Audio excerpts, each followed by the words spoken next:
Boa tarde, gente. Então, o artista da semana hoje é Jackson Pollock, um dos meus favoritos. Tem uma importância monumental no mundo da arte, né? Ele nasceu em 1912 nos Estados Unidos, no estado de Iowa. E ele era uma família irlandesa, era o mais novo de 5 irmãos, né? Em 1938 ele foi internado, em 1937 ele teve problemas de alcoolismo, em 38 ele foi internado e foi tratado por 2 psicanalistas junguianos. E ele começou a se ligar muito com essa coisa de metafísica, inconsciente, e isso começou a influenciar muito o trabalho dele, né? Em 43 ele faz a primeira exposição dele na galeria da Peggy Guggenheim. Ela tinha uma galeria que chamava Art of the Century, né, em Nova York. E a Peggy Guggenheim, junto com essa galeria dela, ela foi responsável praticamente por deslocar o eixo da arte da Europa para Nova York, para os Estados Unidos, né? O que aconteceu? Durante a Segunda Guerra Mundial, o eixo da arte antes era Paris, Berlim, Londres. Mas por causa da Segunda Guerra Mundial, vários intelectuais migraram para os Estados Unidos, alguns eram judeus, outros eram intelectuais, eram perseguidos pelo regime nazista, né? Então eles migraram em todo esse novo caldo cultural, e no momento que os Estados Unidos estava começando também a vir com uma nova potência mundial, com a economia acontecendo, e a arte precisa desse ecossistema de uma economia florescente, né? O eixo sai da Europa e vem para os Estados Unidos, e o Jackson Pollock é um dos grandes responsáveis por isso. Ele, junto com William de Kooning e Mark Rothko, né, são os expoentes dessa nova pintura, essa pintura expressionista abstrata.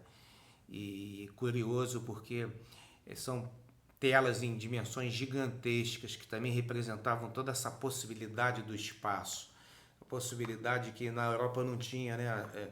Os ateliês eram pequenos na Europa, o espaço é mais difícil de conseguir. E Estados Unidos é todo esse país gigantesco, né, continental, com espaços, ateliês gigantes. E essa pintura gigante também representava uma ruptura com o passado e o novo, né? Então foi uma geração de gigantes. Eu sou muito ligado a essa geração de 1940, 50. Acho que eles abriram caminho para muita coisa, para a geração beatnik. E estava tendo toda uma coisa, né, no jazz, o bebop, com Charlie Parker, Miles Davis, na arte, todos esses gigantes. E realmente eu acho que são pessoas que mudaram a pintura para sempre, né? Uma curiosidade interessante, eu conheci uma mulher em Bali, a gente teve um relacionamento, e a gente foi uma vez para Santa Fé, no Novo México, e eu fui numa festa, e nessa festa eu fui apresentado para a amante do Jackson Pollock, que estava com Jackson Pollock quando ele morreu no carro. Como é que foi a morte dele? Ele tinha problema com alcoolismo, ele se embriagou, pegou um carro conversível e bateu numa árvore. E ele estava com essa amante dele, que já era quase a mulher dele na época, e ela não morreu, logicamente. Ele veio a falecer em 1956, jovem, né, 44 anos, deixou essa obra monumental. E eu conheci essa mulher, a gente conversou muito uma vez numa ocasião, numa festa. Ela ficou surpresa, um brasileiro, na época eu tinha 26 anos, e eu deixei claro como eu admirava o Jackson Pollock, então foi um papo muito animado. Também optei para botar algumas fotos dele aí, porque as obras dele, infelizmente, não reproduzem tão bem numa tela tão pequena como Instagram, Facebook.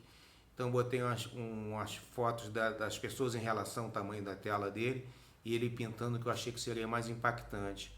Mas façam o dever de casa, vão para o Google, botam o Jackson Pollock, vocês vão ver coisas impactantes. Tá, gente?